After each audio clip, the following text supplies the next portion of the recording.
नमस्कार सर्वांना, मी स्मिता तुमचं यूट्यूब चॅनलवरती खूप खूप स्वागत आहे। तर विश्वराज आणि पृथ्वीराज शाळेला चालले होते, तर त्यांना म्हटलं चला एक भोपळा आहे पिकलेला तो काढून ठेवा म्हणजे खराब होणार नाही। तर भोपळा आणि दुधी भोपळा असे वेलीला लागले आहेत। तर काशी भोपळा आहे तो पिकलेला आहे।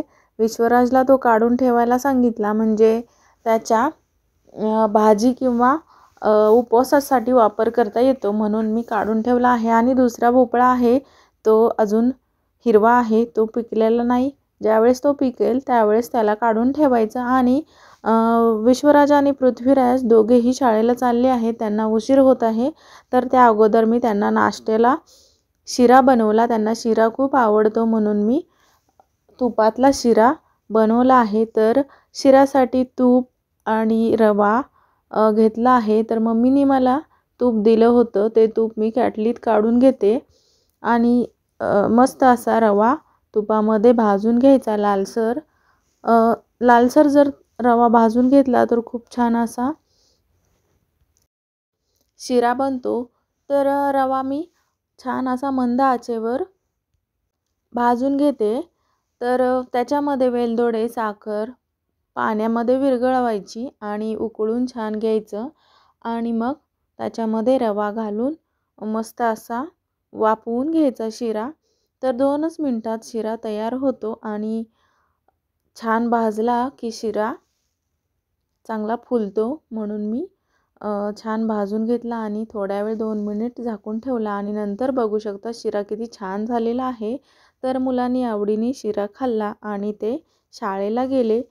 नंतर संध्याकाळी ते शाळेतून आल्यानंतर आम्हाला बाहेर जायचं होतं, थोडंसं किराणा सामान घ्यायचं होतं। तर आम्ही आवरून किराणा दुकानामध्ये गेलो, तर सगळेच जण आले होते आमच्यासोबत। तर डाळी, तांदूळ, मसाले असं घ्यायचं होतं। ह्या दुकानामध्ये खूप छान क्वालिटीचं सामान मिळतं आणि निवडक माल मिळतो। मसाले सगळं मी व्यवस्थित घेतलं, जे जे आपल्याला स्वयंपाकामध्ये लागतं ते मी सगळं घेतलं, मसाले घेतले आणि बघू शकता किती छान असा भरलेला आहे माल, खूप छान वाटतं। तर किराणा दुकानामध्ये काय होतं, एक वस्तू राहते एक वस्तू येते, तर असं होऊ नये म्हणून मी स्वतः जाऊन किराणा भरते। तर सर्व असा किराणा भरला आम्ही सगळ्यांनी मिळून।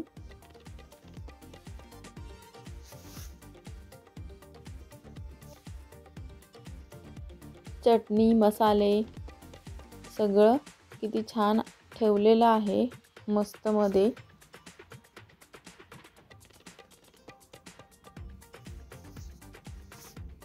मुलांना पण सारखं येऊ वाटतं आमच्यासोबत किराणा भरायला, कारण त्यांनाही छान वाटतं फिरायला।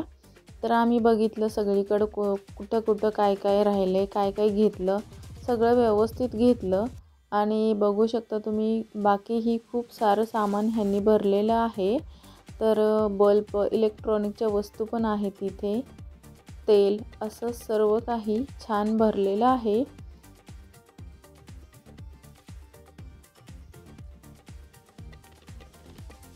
आणि नंतर आमचा किराणा भरून झाला। नंतर आता आम्हाला घरी जायचं आहे, घरी जाऊन बिर्याणी करायची। तर बिर्याणीसाठी मी सगळं मसाला बनवून घेतला आहे, नुसतं शिजवलेलं तुम्हाला दाखवलं आहे। तर बिर्याणीचा भात पण शिजलेला आहे आणि चिकनही शिजलेलं आहे। त्याच्यानंतर मी सर्व मिक्स करून बिर्याणी बनवली आणि बघा किती छान अशी बिर्याणी झालेली आहे। तर मी बिर्याणीचा पूर्ण व्हिडिओ बनवलेला नाही, थोडाच बनवला, कारण उशीर झाला होता मला। त्यानंतर मला भांडे घासायचे होते रात्रीचे, तर आम्ही बाहेर भांडे घासतो। शेतात राहिला असल्यामुळे बाहेर पाणी असल्यामुळे मी बाहेरच भांडी घासते, त्यामुळे मी चिकन बिर्याणीचा पूर्ण व्हिडिओ बनवला नाही। बिर्याणीचा व्हिडिओ आवडला असेल तर मी पूर्ण व्हिडिओ नक्की चॅनलवरती शेअर करीन। चुलीवरची पण मी चिकन बिर्याणी बनवते, पण आज काही चुलीवरची चिकन बिर्याणी मी बनवली नव्हती, गॅसवरतीच बनवली होती। बाहेर गेल्यामुळे मला खूप उशीर झाला होता, तरीही मला 10 वाजले सर्व कामं व्हायला। व्हिडिओ आवडल्यास नक्की लाईक करा, शेअर करा, सबस्क्राईब करा। धन्यवाद, भेटू पुढच्या व्हिडिओमध्ये, तोपर्यंत बाय बाय।